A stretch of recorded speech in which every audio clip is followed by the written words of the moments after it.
If you are exhausted from always feeling like you're in danger even when you are safe, your nervous system is stuck in running old survival pattern from your past. In this video, I'm going to show how to regulate and rewire those patterns so you can finally feel safe in your own skin. I have lived with chronic anxiety for years, and everything I'm about to share comes from what actually helped me heal. So stay with me till the end, because once you learn to regulate your nervous system, you won't just change how you manage your anxiety. You will change the way you experience life itself. But before I show you how to fix it, you need to understand what really is your nervous system is. Your nervous system is your body's communication network. It is like the wiring in a house. It just connects everything: your brain, your spinal cord, all the nerves running throughout your body, constantly sending messages back and forth. And it only has one main job: to monitor your environment and scan for danger. It is constantly asking,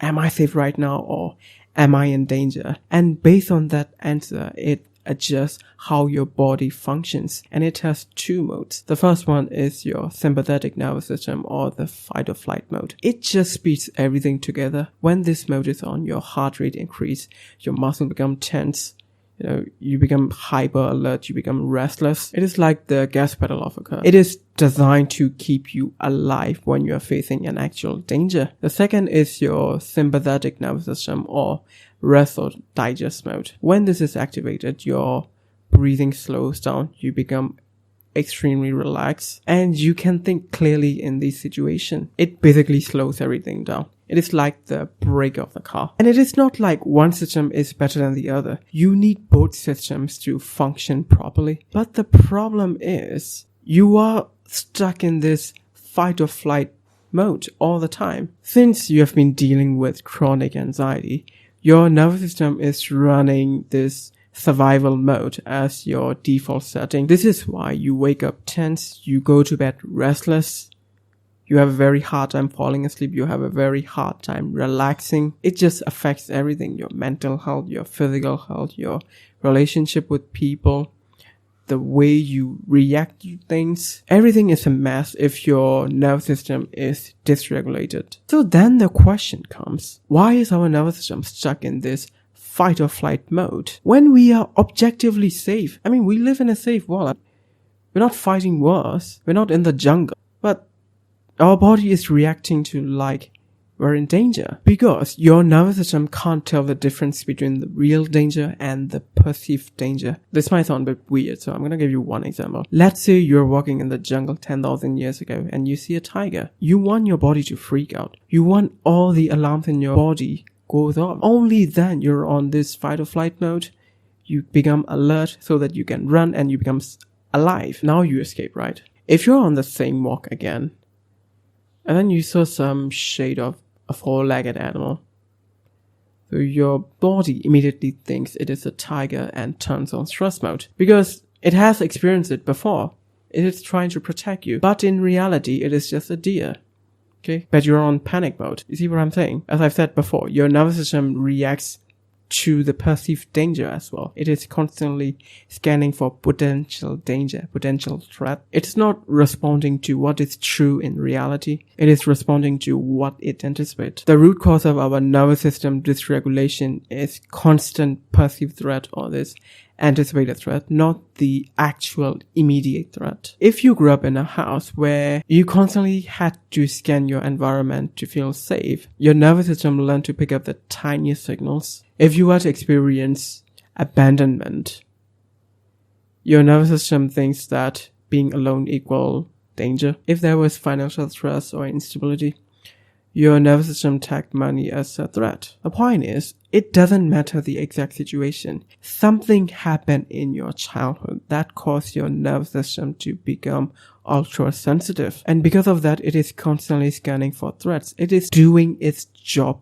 more than it is supposed to do. The same system that kept you alive and felt safe back then now is causing the problems. That's the reason why you are constantly overwhelmed, constantly anxious, or maybe even felt shut down and withdrawn from anyone. Your boss sends you an email and saying, we need to talk.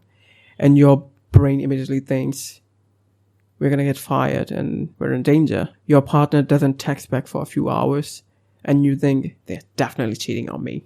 and they're going to abandon me. And the problem isn't even the situation yet. They're just mirroring your old wound. And at the core of all of this, it is just a broken trust with yourself, and no one really talks about it. Your nervous system doesn't trust that you can handle stress. It doesn't trust that you can handle any difficult situations. And that's what we're going to rebuild. We need to convince our mind and our body that we are safe right now in the moment, over and over again, so that your nervous system stops seeing life as a constant threat. Now that you understand what is happening, it is important to learn the most important skill for regulating nervous system: catching the early dysregulations. Your body is constantly communicating with you. It is constantly sending you messages. It is constantly sending you signals about what is happening with you. But most of us never realize until it becomes a full-blown panic or a shutdown. It is like ignoring the warning signs in your car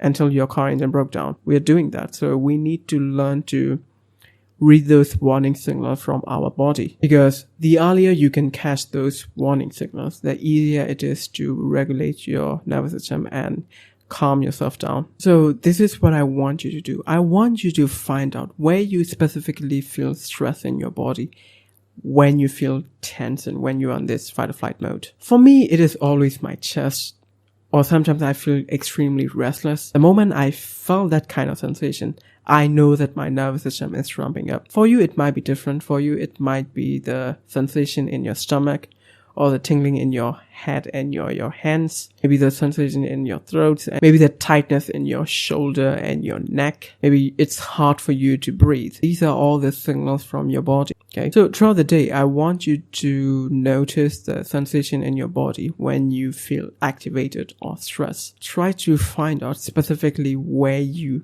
feel the sensation in your body. The more specific you can get about it, the better it is, because once you know the pattern, you can catch yourself in 30 seconds instead of after 30 minutes of full-blown panic attack. After you catch those warning signals, you need to do regulation tools to bring your body back to normal. And there are 2 breathing techniques that help me a lot. The first one is box breathing. It is basically you breathe in for 4 seconds, you hold your breath for 4 seconds, you exhale for 4 seconds, and then you hold for 4 seconds again. Then you repeat for 4 to 5 minutes. This works because your breath is the only part of your autonomic nervous system where you can consciously control. When you rhythmically breathe like that, you are signaling your body that you are safe right now in the moment. You are consciously making this effort. You are basically saying to your brain that we are safe right now and we don't need to panic. You're using breathing as a language to communicate. And when you do that, you will notice that your heart rate will slow down. You will feel a lot more calm. And there are a lot of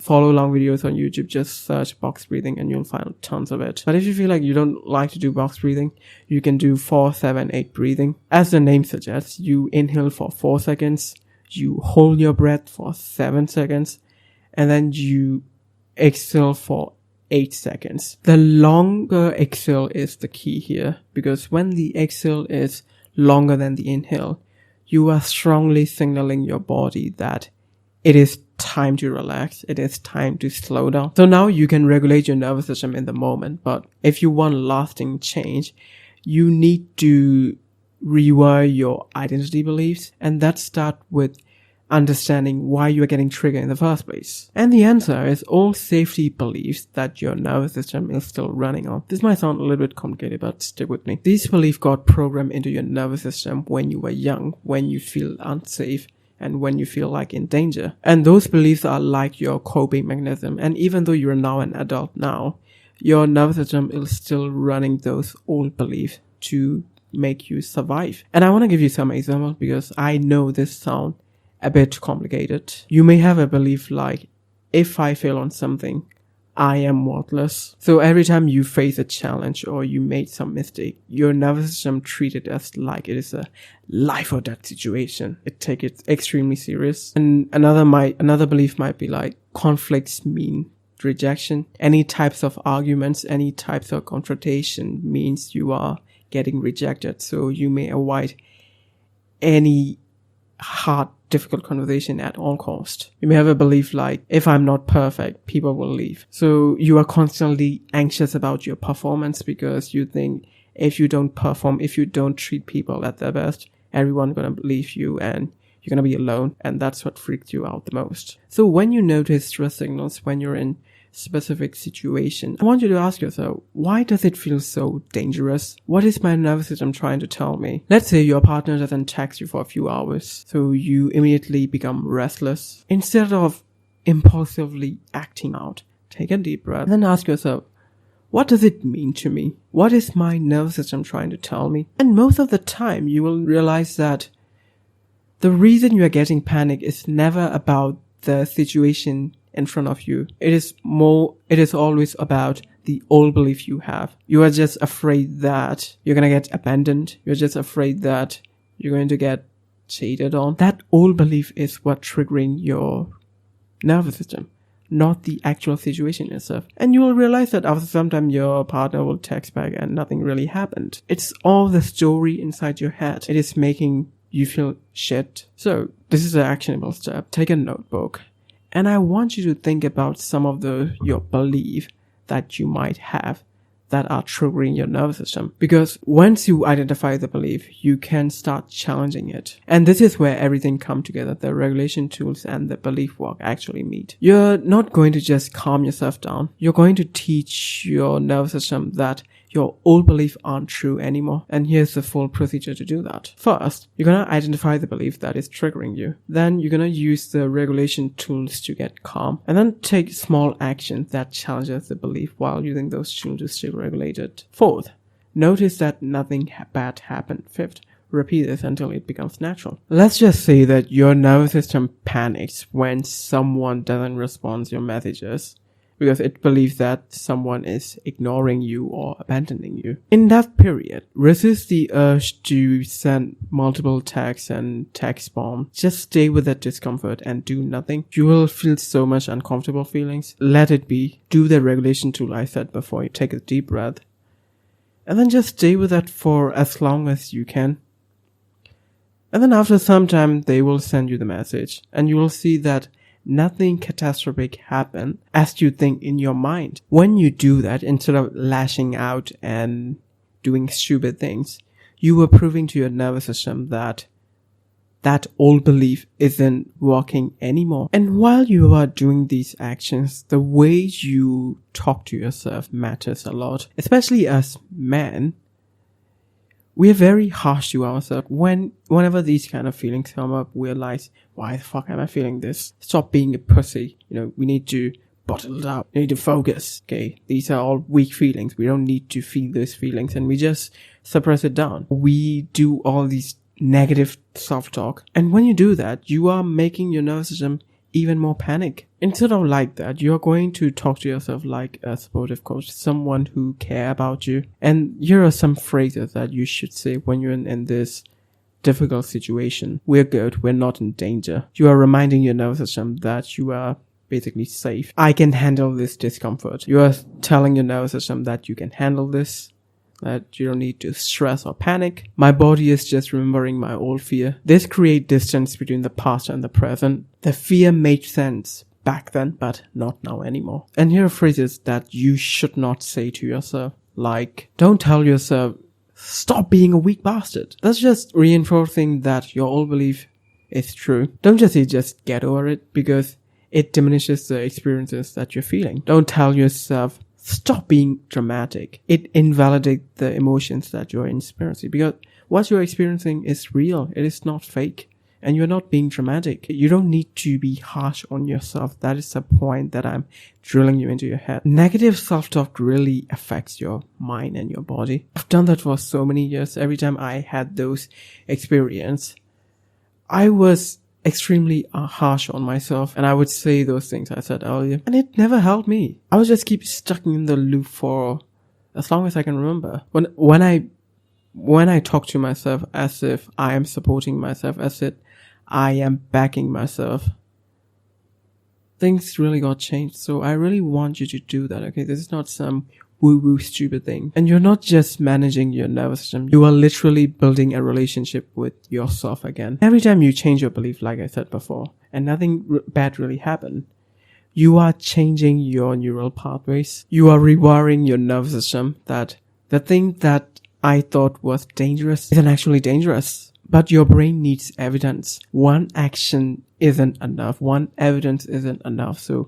you need to keep repeating this over and over again. So you need to actively collect evidence. After you say no to something, see, I said no and they didn't leave, they didn't get triggered, everything is fine. That's an evidence. After you speak up about something, people really respected me even more. They didn't reject me as I think in my head. That's an evidence. The point I'm trying to make is you're not just being passive. You are actively trying to seek out evidence of when you challenge these old beliefs. The goal is to get to the neutral point. Not that you love the things that used to trigger you. It's more about the things that used to trigger you doesn't bother you at all. Saying no might feel like rejection for you in the past, but now it is just you setting boundaries. This is a repetition over time. You won't just see resolve after one action. It's like lifting weights. You have to do it over and over again. And only after some period of time, you will see a massive change in your